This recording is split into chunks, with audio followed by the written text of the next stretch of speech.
What I've done here is build a dam out of just modeling clay around the low spot. It had a spot right here that the barrel band from being shot, I assume from being shot with it slipped forward a little bit. It had worn the wood down here some, and so I've mixed up some of this. It is Arca glass gel. It's the gel style, which the gel's in the green box and the normal just epoxy resin liquid style is in a red box. With the green, it works a little bit better for staying in place, but as you can see, I went ahead and dammed it to make sure.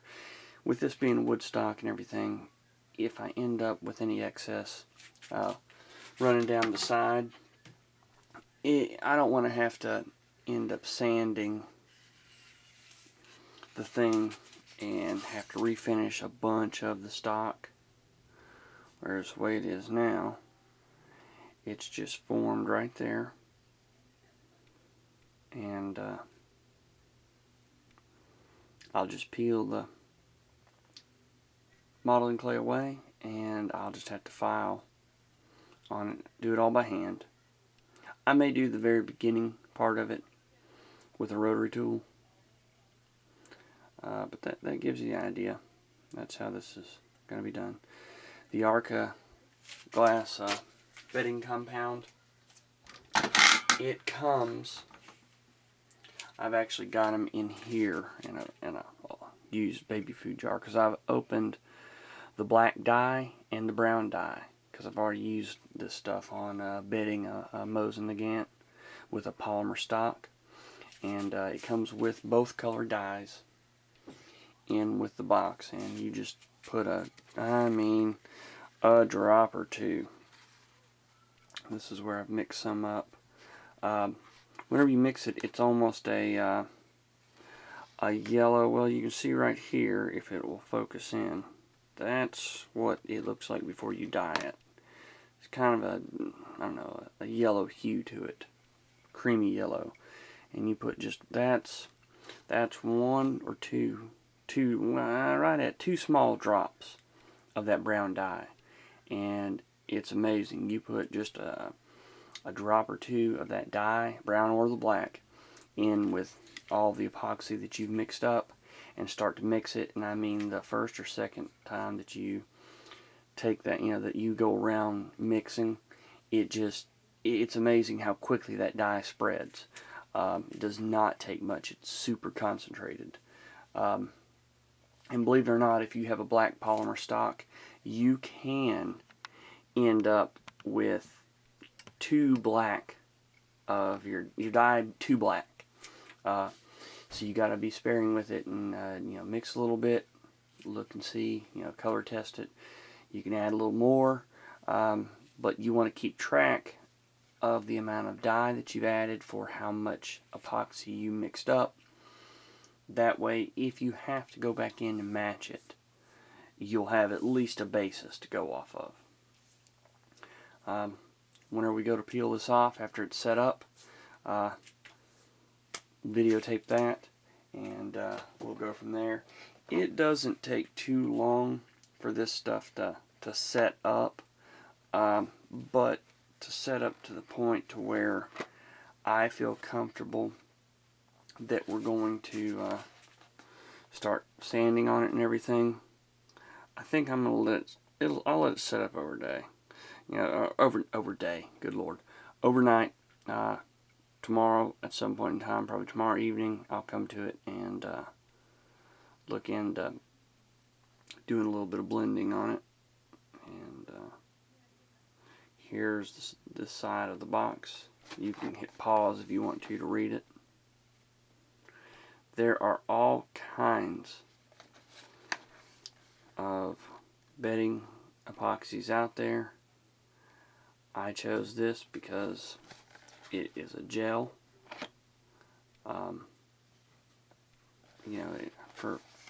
Especially for home use, anything you get of these bedding compounds is going to work. But if you need it to stay put, go with the gel. That's the best way to go. Alright, it's actually the next morning. I'm going to go ahead and peel back some of this modeling clay. And you can save this modeling clay. You know, granted, there'll be some that might be contaminated with whatever it is you're working with, but for the most part, you can save it.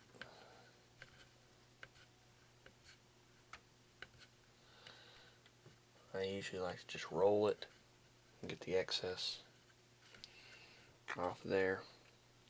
You just have to go back, pick what's left off there. But you can see I had a good bit of excess in there. Yeah, you can see good on the camera there. You can see how high up that sticks. That's why I said I might start out with a rotary tool. But either way, you don't want to go too fast on it. Don't get in a hurry. It sounds cliche. You're always hearing that with any kinds of crafts or anything. Don't get in a hurry, don't get in a hurry. Well, that's true on this too. I mean, even if you're doing it as a job for money, it still doesn't pay to get into a hurry, to have to turn right around and buy the person a new stock. Because on some of these, a new stock wouldn't be as good as the old. And you would have a very dissatisfied customer. I'm going to go ahead, instead of turning the vise, I'm just going to lift this up out of here and show you.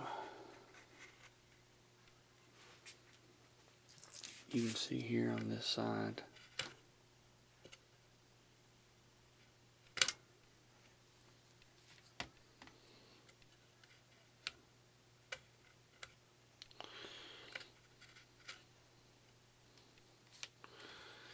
that's what that looks like. Whenever I get it all cleaned up, let's see what that looks like. Once I get, or I've used some of that modeling clay, I'll get some type of Tupperware, and I got different colors, black, I've got all different types of stuff in there. But I'll take some wax paper or something if I need to separate it, ball it up in there, put it in a Tupperware. It keeps real well. Sometimes you'll need to use fresh, depends on the application. But like I say, it's real cheap. You can get it at Walmart or wherever.